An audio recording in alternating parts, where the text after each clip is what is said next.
কালকে রাতে খেটে খুঁটে নিজের মনের মতো করে একটা রেসিপি বানালাম, আর যেই আজ সকালে পোস্ট করতে গেছি অমনি দেখছি কপিরাইট ইস্যু এসে গেছে। তাই মনটা খুব খারাপ হয়ে গেল।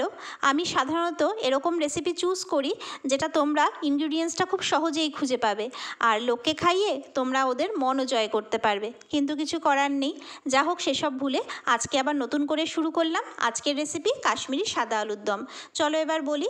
ছোট ছোট সেদ্ধ আলুতে নুন মাখিয়ে সাদা তেলে ভেজে নিতে হবে। সেদ্ধ পেঁয়াজ ও আদা একসাথে বেটে নিতে হবে। 14 থেকে 15টা কাজু ও 4 থেকে 5টা আমন্ড বাদাম একসাথে বেটে নিতে হবে। এবার ওই তেলে দারচিনি, এলাচ, লবঙ্গ ফোড়ন দিয়ে সেদ্ধ পেঁয়াজ ও আদা বাটা দিয়ে কষাতে হবে। তারপর ওই বাদামের পেস্টটা ছেড়ে কিছুক্ষণ কষিয়ে পোস্ত বাটা, কাঁচা লঙ্কা বাটা ও সামান্য জল দিয়ে ভালো মতো কষাতে হবে। কষানো হয়ে গেলে ভাজা আলুগুলো ছেড়ে নাড়াচাড়া করে পরিমাণ মতো জল দিয়ে ফুটে উঠলে ঢেকে দিতে হবে। কিছুক্ষণ পর ঢাকনা খুলে ফ্রেশ ক্রিম ও কাঁচা লঙ্কা দিয়ে ভালো করে নাড়াচাড়া করে আবারও ঢেকে দিতে হবে।